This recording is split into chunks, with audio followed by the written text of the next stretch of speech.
Vous allez nous apporter des informations supplémentaires intéressantes pour mesurer à quel point les dirigeants de FTX étaient des amateurs. Pratique d'amateur. Ouais, pratique d'amateur, on en a parlé un certain nombre de fois de ces pratiques d'amateurs. Mais là, il y a un nouveau rapport qui est sorti il y a quelques jours. Et avec l'équipe de Cryptos, on a un petit peu regardé ce que nous réservait ce rapport de 43 pages. Et c'est pas les meilleures choses qu'on aurait pu imaginer dans la plus belle des histoires liées à ce monde magnifique de FTX. Parmi les choses un petit peu bizarres qui se sont passées, on apprend notamment que beaucoup de sites phrases, vous savez, ces 12 ou 24 mots que vous devez noter quelque part dans un endroit extrêmement sécurisé, que personne ne doit regarder ou avoir.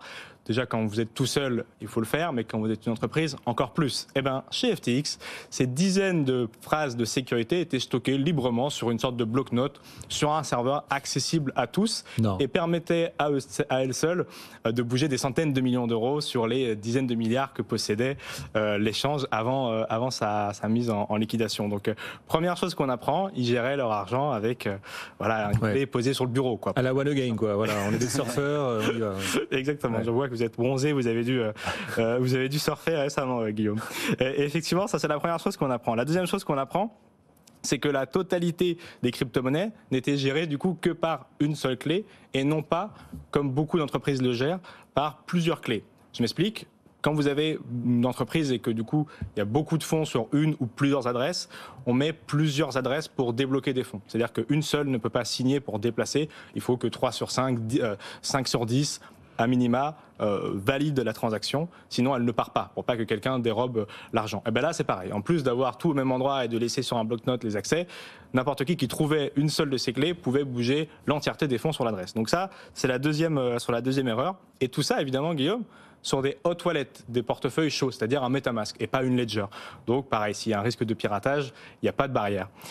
On apprend également que FTX stockait les clés d'accès aux serveurs interne de l'entreprise sur des clouds qui n'étaient pas managés par des sécurités. C'est-à-dire que pareil, n'importe qui accédait à l'ordinateur pouvait accéder à l'entièreté des choses. Aucun archivage sur des documents hébergés chez Google. Donc pareil, si jamais il y a la moindre problématique sur un serveur, il n'avait aucun backup en interne dans l'entreprise, ce qui explique pourquoi, lorsque certains documents ont été subtilisés, FTX a eu beaucoup de mal à connaître l'entièreté des clients, les soldes et tout ce qui suivait sur le début du faillite en novembre dernier.